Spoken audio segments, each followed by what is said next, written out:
Binfovec, il programma Veneto Brasilian delle nuove in lingua veneta. Il presidente brasiliano Jair Messias Bolsonaro ha laudato una serie di cambiamenti sulla legge di trasporto d'armi. Adesso è più facile e manco burocratico da avere un'arma.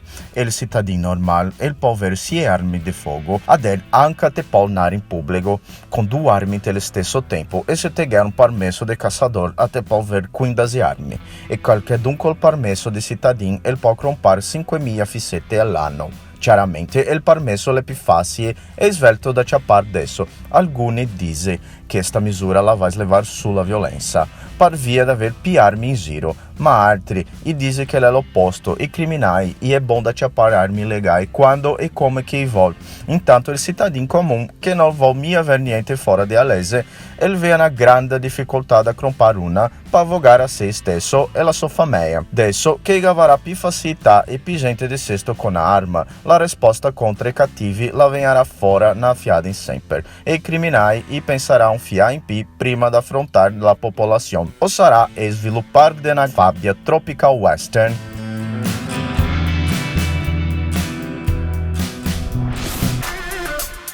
Dopo 7 mesi di viaggio, la sonda che la porta il veicolo semiautomatico Perseverance della NASA, Agência Espacial degli Stati Uniti, la arriva a Marte. La Perseverance la gara sbarca in un posto dove una volta era un rivo, conosciuto come cratera di Jezero, e la è un robot pieno di tecnologie che andrà in Marte per sbisegare il suolo e l'atmosfera del pianeta rosso. Perché fa ricerche della geologia di Marte, l'obiettivo della missione è cercare segnali di vita antica nel pianeta vicino della Terra. Per questo, la porta 7 strumenti con tecnologia più avanzata per immagini, analisi chimiche di mineri, spettrometri e altre tecnologie. Tra tanti esperimenti che saranno fatti dalla Perseverance, c'è la produzione artificiale di ossigeno sull'atmosfera di Marte. E l'obiettivo principale di questa missione è una conoscenza più grande sul pianeta e così diventare possibile future esplorazioni che fa mandare l'uomo a Marte. La Perseverance la intorno di 1 tonnellata e la è lunga cerca di 3 metri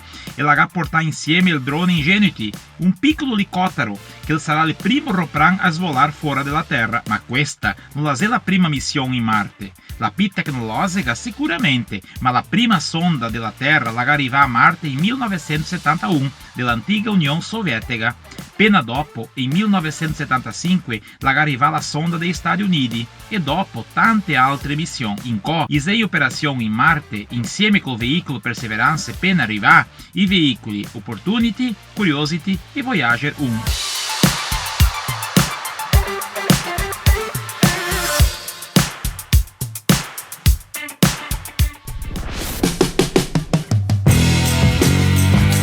Cargassù da stabilimento de Cornigliano, del porto de Genoa, dei primi dì del dicembre passato, le arriva a Marghera, in Veneto, la nuova turbina a gas GT36.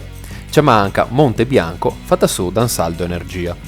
Il nuovo gruppo Turbogas da 780 MW, con il suo rendimento del 63%, è il farà della centrale termoelettrica de Marghera Levante la più efficiente dell'Europa intera.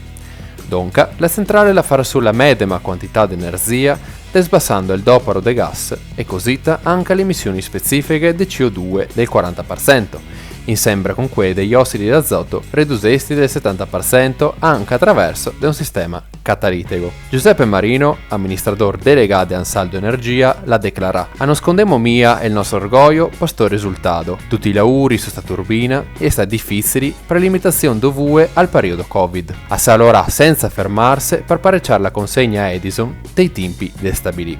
Una macchina assai performante che per le sue caratteristiche di tecnologia innovativa, efficienza grande accompagnata con la sua flessibilità operativa, è il miglior biglietto da visita per essere protagonisti della transizione energetica. La turbina a gas Monte Bianco la venirà accompagnata un generatore di vapore da 250 MW elettrici rento da un nuovo ciclo combinato a gas naturale della potenza dei 780 MW elettrici che ciapparà il posto di quel vecchio. Con l'impianto nuovo avvenirà a tagliare il numero dei cammini da 5 a 3, migliorando così anche l'impatto paesaggistico. Da un suo comunicato stampa, Edison la fa tacciare la sua volontà di mettersi in cao in questo periodo di transizione energetica e sei zontando che l'impianto di Marghera assicurerà energia per il bisogno del sviluppo industriale, aiutando anche a balanziare il sistema elettrico, soprattutto in un periodo di crescita del dopero delle fonti rinnovabili. L'impianto nuovo viene a costare più di 300 milioni di euro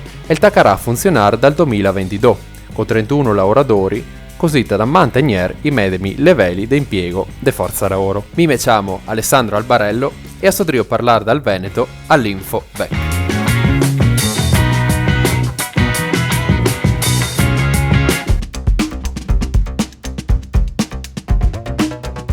Info VEC, il programma veneto-brasiliano delle nuove in lingua veneta.